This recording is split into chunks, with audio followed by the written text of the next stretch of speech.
तुम वही लड़की हो ना जिसने कल मुझे भला बुरा कहा था? तुम मेरे घर में क्या कर रही हो? मुझे माफ कर दीजिए मालिक, मैं यहाँ काम करती हूँ, मुझसे गलती हो गई। उसी वक्त दरवाजे पर एक तीखी आवाज गूंजती है। वो थी सुनैना की, घर की सफाई करने वाली एक और लड़की जिसे जानकी से अजीब सी जलन थी। वो गुस्से से जानकी को बोलती है, अरे पागल जानकी, तूने ये क्या कर दिया? मालिक का पूरा हाथ जला दिया। इसे तो बस काम बिगाड़ना आता है।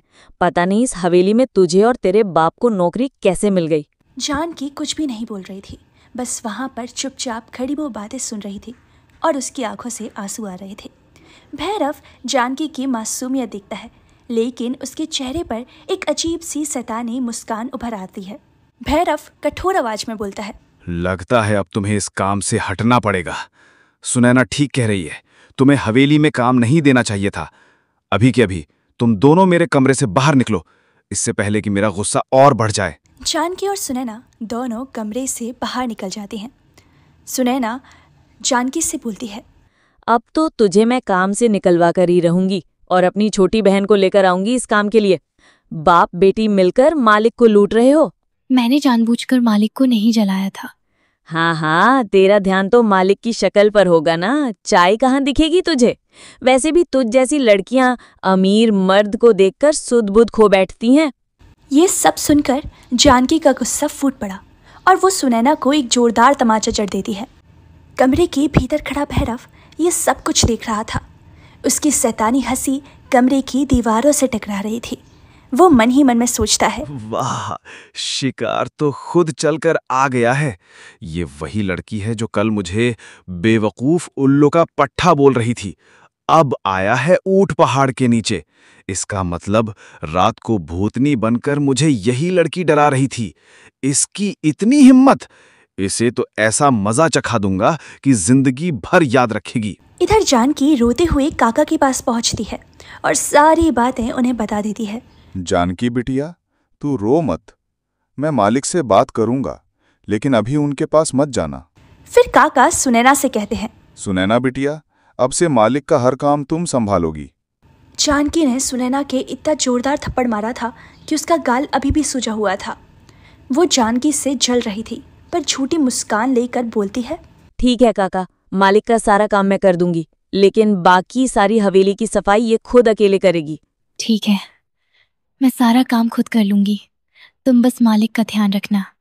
काका नाश्ता तैयार करके सुनैना को ऊपर भेजते हैं। उधर भैरव अपनी जादुई शक्तियों से अपने जले हुए हाथ को ठीक कर लेता है। सुनैना नाश्ते की ट्रे लेकर जब कमरे में पहुंचती है, तब भैरव नहा रहा था। जैसे ही भैरव नहाकर बाहर आता है, सामने सुनैना को खड़ा देखकर चौंक जाता है। भैरव का शरीर अब भी भीगा हुआ था और सुनैना की नजरें जैसे कि उन पर टिक गई हों।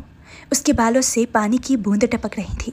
उसकी सांसें थम सी जाती हैं, मानो पहली नजर में ही उसे भैरव से प्रेम हो गया हो।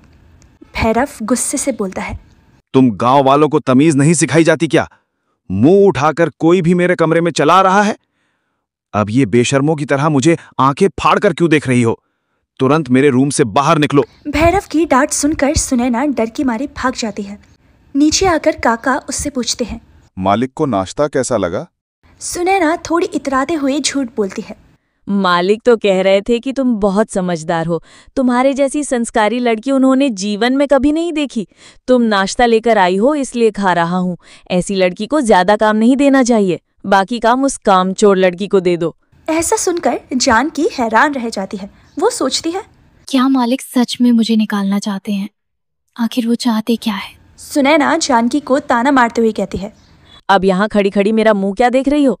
जाकर मालिक का कमरा साफ करके आओ। सुनैना जानती थी कि भैरव अभी भी गुस्से में है और अगर जानकी कमरे में गई तो भैरव उस पर फिर बरस जाएगा, शायद उसे काम से भी निकाल देगा। भैरव का गुस्सा सर आसमान पर था। बेचारी जानकी जो इन सब बातों से अनजान थी, वो मासूमियत से सफाई करने के लिए भैरव के कमरे की ओर बढ़ गई। पर इस बार वो कोई गलती नहीं करना चाहती थी। वो पहले दरवाजे पर धीरे से दस्तक देती है। कुछ ही देर में सामने का दरवाजा खुलता है। भैरव सामने ही खड़ा था। उसके शरीर पर बस एक सफ़ेद टॉवल लिपटी हुई थी। जानकी एक पल के लिए सकपका गई, फिर अपनी नजरें झुका ली। उसके हाथ में झाड़ू और पोछे की बाल्टी थी। भैरव समझ चुका था कि वो कमरा साफ करने आई है। वो बिना कुछ कहे एक तरफ हट जाता है।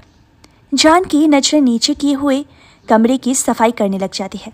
भैरव सामने शीशे पर खड़ा होकर तैयार हो रहा था, अपने बाल बना रहा था, परफ्यूम लगा रहा था और बीच बीच में शीशे से जानकी को भी देख रहा था। जानकी का ध्यान तो बस अपने काम पर था।